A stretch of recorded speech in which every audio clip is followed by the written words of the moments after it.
نبی کریم صلی اللہ علیہ وسلم نے فرمایا اللہ تعالیٰ نے کوئی بیماری ایسی نہیں بنائی جس کا علاج پیدا نہ کیا ہو۔ کچھ چیزوں میں یقینی شفا ہے جن میں نمبر 1 شہد ہے، ہنی۔ ابو سعید رضی اللہ عنہ سے روایت ہے کہ ایک آدمی نبی صلی اللہ علیہ وسلم کی خدمت میں حاضر ہوئے اور عرض کیا کہ میرا بھائی پیٹ کی تکلیف میں مبتلا ہے، آپ نے فرمایا اسے شہد پلاؤ۔ پھر دوسری مرتبہ وہی صحابی حاضر ہوئے، آپ نے اسے اس مرتبہ بھی شہد پلانے کے لیے کہا۔ وہ تیسری بار آیا اور عرض کیا کہ میں نے عمل کیا ہے لیکن شفا نہیں ہوئی، آپ نے فرمایا اللہ تعالیٰ سچا ہے اور تمہارے بھائی کا پیٹ جھوٹا ہے، اسے پھر شہد پلاؤ۔ چنانچہ انہوں نے پھر شہد پلایا تو اسے تندرستی ہو گئی، کیونکہ قرآن مجید میں آتا ہے نا کہ شہد کے بارے میں کہ وہ شفا ہے، فیہ شفاء للناس۔ کلونجی میں شفا ہے، نبی صلی اللہ علیہ وسلم نے فرمایا سیاہ دانوں میں ہر بیماری سے شفا ہے سوائے موت کے۔ عجوہ کھجور، رسول اللہ صلی اللہ علیہ وسلم نے فرمایا عجوہ جنت کے پھلوں میں سے اور اس میں زہر سے شفا ہے، یعنی اگر آپ سمجھتے کہ آپ کے جسم میں آپ کو بلڈ پوائزنس ہو گیا ہے یا ویسے آپ کے اندر بہت ٹاکسنز ہو گئے ہیں تو اس صورت میں بھی آپ اس سے فائدہ اٹھا سکتے ہیں۔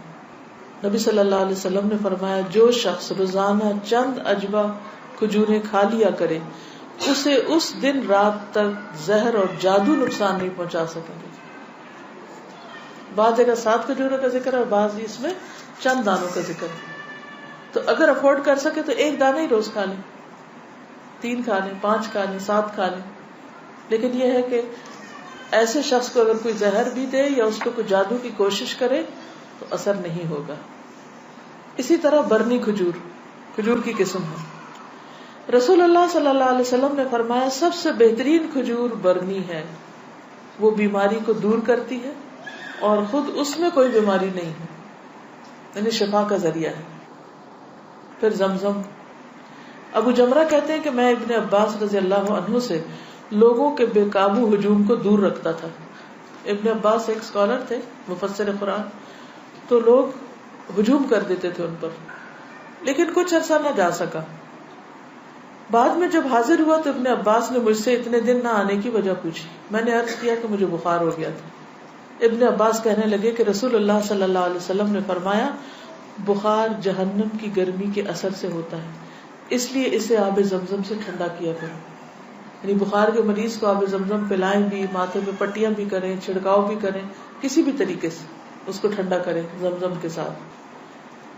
پھر پانی سے علاج، نبی صلی اللہ علیہ وسلم نے فرمایا جب کسی کو بخار ہو جائے تو 3 رات سحری کے وقت اس پر ٹھنڈا پانی بہایا جائے، یعنی صبح ارلی مارننگ۔ اب یہ وقت آپ نے خود مقرر کیا ہے، اس لیے اس وقت کی پابندی کرنا مسنون طریقہ ہوگا۔ بعض اوقات لوگ خود سے خود ایسی چیزیں اپنے لیے لازم کر لیتے ہیں، وہ ٹھیک نہیں۔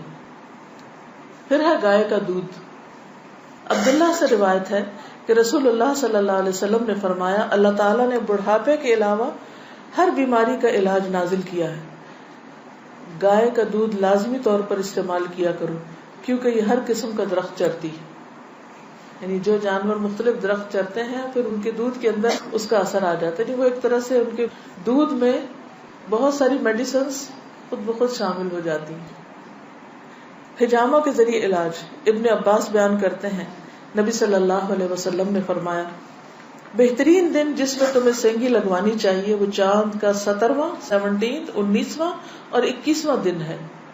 معراج کی رات فرشتوں کے جس گروہ کے پاس سے بھی میں گزرا اس نے یہی کہا اے محمد صلی اللہ علیہ وسلم سینگی لگوانے کا اہتمام ضرور کرنا، یعنی حجامہ ضرور کروانا۔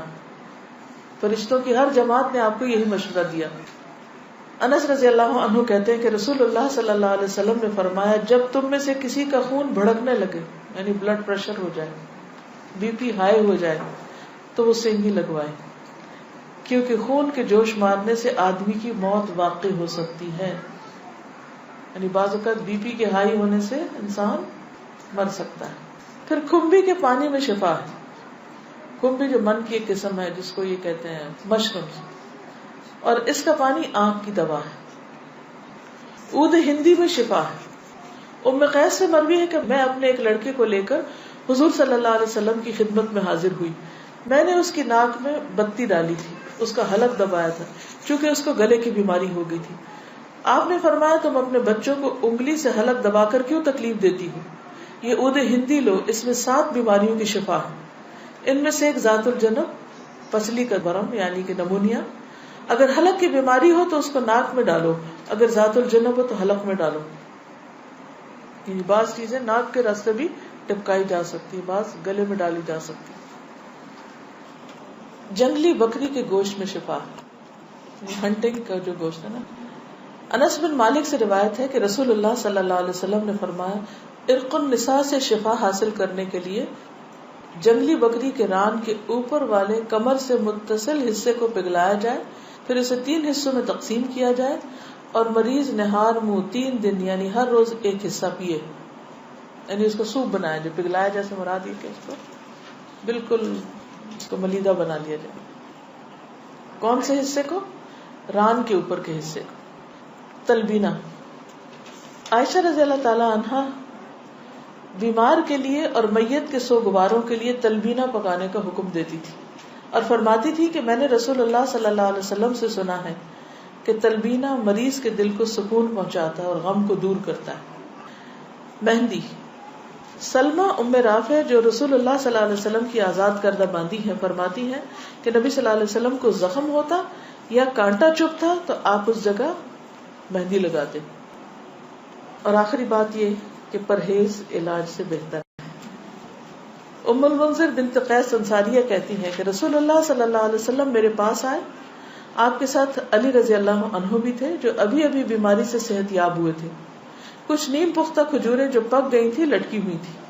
رسول اللہ صلی اللہ علیہ وسلم نے ان کو کھانا شروع کر دیا اور علی بھی کھانے کے لیے کھڑے ہوئے، لیکن رسول اللہ صلی اللہ علیہ وسلم نے یہ کہہ کر منع فرمانا شروع کر دیا کہ رک جاؤ کیونکہ ابھی تک بیماری کی کمزوری باقی ہے. سو وہ رک گئے. میں نے جو اور چکندر کا ایک کھانا تیار کیا اور آپ کے پاس لے کر آئی. رسول اللہ صلی اللہ علیہ وسلم نے فرمایا علی یہ کھاؤ، یہ تمہارے لیے زیادہ مفید ہے. یعنی بیمار کو کچھ چیزیں کھانی چاہیے اور کچھ نہیں کھانی چاہیے. تو اس لیے حکم کیا ہے کہ علاج کرتے رہو. اللہ نے کوئی بیماری ایسی نہیں رکھی جس کا علاج نہ رکھا ہو سوائے موت اور بڑھاپے کے. اسی طرح معالج کو دکھانا چاہیے. جابر بن عبداللہ سے روایت ہے کہ رسول اللہ صلی اللہ علیہ وسلم ایک بیمار کی تیمارداری کے لیے تشریف لے گئے اور فرمایا تم لوگ اس کے لیے کوئی طبیب کیوں نہیں بلاتے؟ انہوں نے کہا اللہ کے رسول صلی اللہ علیہ وسلم آپ بھی ہم کو یہ حکم دیں گے، یعنی آپ بھی کہتے ہیں کہ ہم طبیب کو بلائیں. آپ نے فرمایا اللہ تعالیٰ نے جو بیماری اتاری ہے اس کی دوا بھی نازل کی. تو طبیب یا معالج کو دکھانے کا حکم کیوں ہے؟ اس لیے کہ وہ صاحب علم ہے، صاحب تجربہ ہے، اس کے پاس ایکسپیرینس ہے. تو جب انسان کو کسی بھی چیز کے بارے میں علم نہ ہو تو حکم کیا ہے قرآن کا؟ فَاسْأَلُوا أَهْلَ الذِّكْرِ إِن كُنتُمْ لَا تَعْلَمُونَ. جاننے والوں سے پوچھو اگر تم نہیں جانتے، چاہے کوئی دنیاوی مسئلہ ہو یا کوئی دینی مسئلہ ہو. پہلا کیا ہے؟ توکل، اللہ پہ بھروسہ کہ شفا مجھے دے گا تو وہی دے گا. اور جو بھی کچھ کرے اس میں یہ نہ سمجھے کہ اس چیز کے اندر کوئی چیز ہے وہ اللہ ہی نے ڈالی اس وقت. دوسری چیز ہے دعا کرنا، دعاؤں سے علاج. تیسری چیز صدقہ کرنا. کوئی بیماری آئے تو صدقہ کیا جائے. ہمارے عام طور پر کالے بکرے کا صدقہ کیا جاتا ہے، تو اس کے لیے ضروری نہیں آپ چاہے بکرے کا کریں، چاہے مرغی کا کریں، چاہے کسی چڑیا کا کریں، چاہے کوئی بھی صدقہ کریں، چاہے کھانے کی چیز کا کریں یا کوئی کپڑے کا یا کسی بھی شکل میں. حضرت حسن بصری سے روایت ہے کہ رسول اللہ صلی اللہ علیہ وسلم نے فرمایا داؤ مرضاکم بالصدقہ، اپنے مریضوں کا علاج صدقہ کے ذریعے کیا کرو. یعنی آپ کو کوئی تکلیف ہوئی فوراً جا کے صدقہ نکال دیں. تیسری چیز کتاب اللہ سے علاج، یعنی قرآن مجید شفا ہے. اور یہ کہاں سے پتہ چلتا ہے؟ خود قرآن مجید سے ہی پتہ چلتا ہے. وَنُنَزِّلُ مِنَ الْقُرْآنِ مَا هُوَ شِفَاءٌ وَرَحْمَةٌ لِّلْمُؤْمِنِينَ وَلَا يَزِيدُ الظَّالِمِينَ إِلَّا خَسَارًا.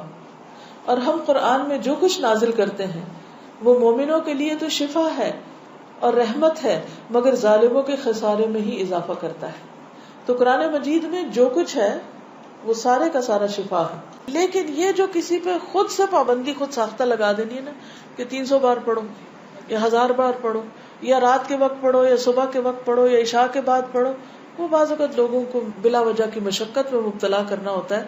اور نبی صلی اللہ علیہ وسلم کی سنت سے اس کا کوئی ثبوت نہیں کہ آپ نے صحابہ کو کوئی خاص نمبر بتایا ہو اور یہ کہا ہو کہ یہ اس وقت میں بیٹھ کے پڑھو یا اندھیرا کر کے پڑھو یا پانی کے کنارے پہ جا کے بیٹھ کے پڑھو. یہ پھر خود ساختہ پابندیاں ہو جاتی اور لوگ بھی ڈرنے لگتے ہیں کہ اگر یہ 41 دن نہ پڑھی یہ چیز تو کام نہیں ہونے کا. نہیں، اللہ تعالیٰ تو ایک دفعہ سے بھی سنتے ہیں. لا الہ الا انت سبحانک انی کنت من الظالمین. اصل چیز ہے کہ اخلاص اور شوق کے ساتھ انسان پڑھے. صرف اس کو ایک رٹو طوطے کی طرح رٹتے رہتے ہیں، پڑھتے رہتے ہیں، نہ کوئی یقین ہوتا ہے، نہ کوئی روح ہوتی ہے اور نہ ہی کوئی سمجھ ہوتی ہے کہ کیا پڑھ رہے ہیں. تو یہ ٹھیک نہیں.